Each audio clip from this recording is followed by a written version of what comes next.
You know, it's really quite interesting how people have tried to manipulate people and how to intimidate people and change their minds. This has been going on since we've been in America. You know, you go back to the days of slavery, you know, and in a lot of the states there were more slaves than there were owners. So what did they do? They had to divide the slaves. So they told the ones in the house, you're better than the ones in the yard. And the ones in the yard, you're better than the ones in the field. And then after slavery was over, the light-skinned ones, you're better than the dark-skinned ones. And on it went, trying to divide people. Yet today, they say, if you are a conservative, then you are somehow an Uncle Tom, you're a horrible person, you're a demon. What a bunch of crap, you know, but, you know, it's been going on for hundreds of years. And it's really time to put a stop to it. So I am very happy to see that you have the courage to come out. You know, it doesn't bother me anymore because, you know, I only worry about what God thinks. I don't worry about what these other people think. But, you know, sometimes people ask me, what happened to you? You changed. I haven't changed. I changed about 35 years ago because, you see, I grew up in Detroit, a bastion of liberalism. They call it progressivism now. They keep changing the name. But anyway, then from there to Boston, a bastion of liberalism. Back to Detroit, and then to New Haven, Connecticut, a bastion of liberalism, and then to Ann Arbor, Michigan, a bastion of liberalism, and then to Baltimore, Maryland, a bastion of liberalism. So I had no chance. I was a liberal. I was way out there. And then I did something that liberals are never supposed to do.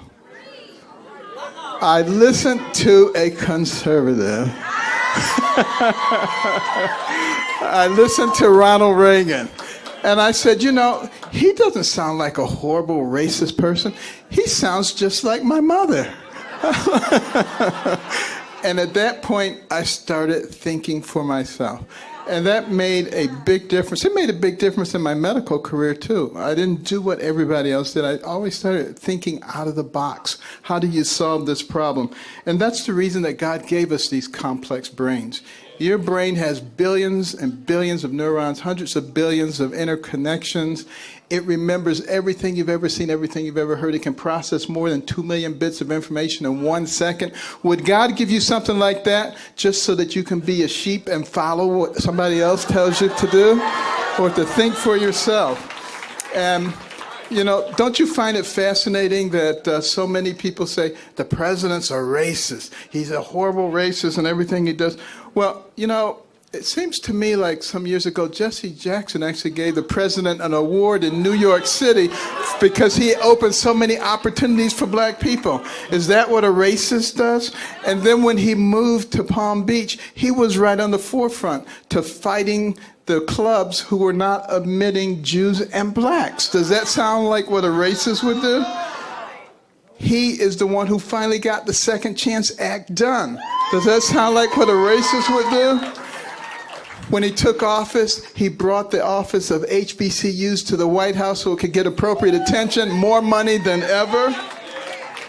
Opportunity zones so that people could take this money and direct it to the places where people did not have opportunities before. An economy where you have the lowest unemployment rates for black people in history. And it goes on and on and on. Let me tell you something. If he's a racist, he's an awfully bad one. He needs to go get a lesson from the real racists. The people who look at somebody like you and me and they say, because your skin is a certain color, you have to think a certain way. And if you don't, there's something wrong with you. And they start calling you names. Those are the real racists.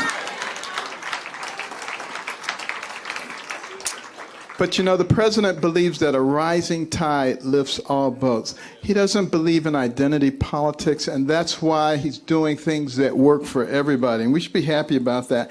And the media, they like to pick on him, any little thing. You know, he's not perfect. I'm not perfect. You're not perfect. The only one who ever was perfect was Jesus, and they crucified him. So, you know, think about this.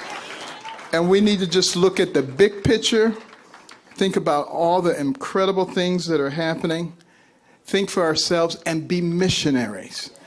Go out and talk to your family, talk to your friends, help them to realize, because see, if all they're doing is looking at certain media, they don't even know about these things that we just talked about that he has done.